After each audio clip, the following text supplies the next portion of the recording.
श्री कृष्ण कहते हैं, इच्छा और क्रोध पर विजय पाना कोई एक दिन की साधना नहीं है, यह एक सतत अभ्यास है, ध्यान, आत्मनिरीक्षण और संयम से भरी हुई यात्रा। श्री कृष्ण का यह उपदेश हमें यह भी बताता है कि सच्चा योद्धा वही है जो अपने भीतर के विकारों से लड़े। जो बाहरी शत्रुओं से जीतता है वह केवल भूमि का स्वामी बनता है, लेकिन जो अपने भीतर की इच्छाओं और क्रोध को जीत लेता है वह स्वयं के ऊपर शासन करता है और वही वास्तव में मुक्त आत्मा बनता है। इसीलिए अगर हम सच्चे अर्थों में शांति चाहते हैं, अगर हम अपने जीवन में स्थिरता, प्रेम और संतुलन चाहते हैं, तो हमें अपने मन के दो सबसे बड़े शत्रुओं इच्छा और क्रोध को साधना होगा। और जब हम इन्हें साध लेते हैं तो संसार हमें बाधा नहीं देता बल्कि सहायक बन जाता है। जीवन एक युद्ध नहीं बल्कि एक सुंदर यात्रा बन जाता है और हम भीतर से वही अनुभव करते हैं जो एक सच्चा योगी करता है, शांति, स्वतंत्रता और प्रेम।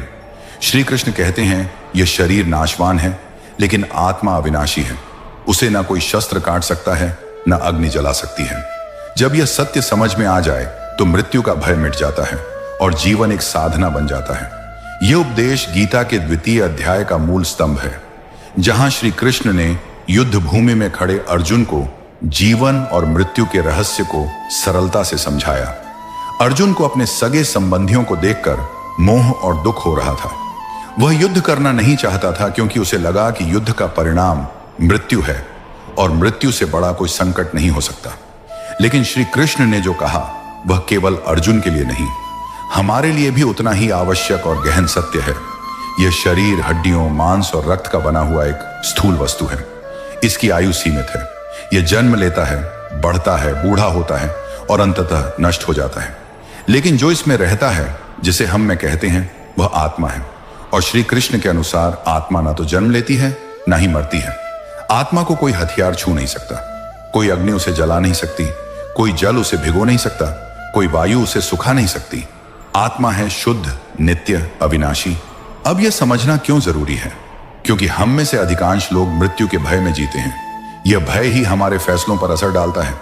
हम किसी कार्य को नहीं करते क्योंकि हमें लगता है अगर मैं असफल हुआ तो क्या होगा।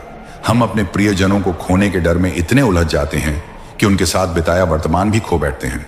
हम शरीर के रोग, मृत्यु और उम्र से इतने भयभीत रहते हैं कि जीवन की गहराई को ही नहीं समझ पाते।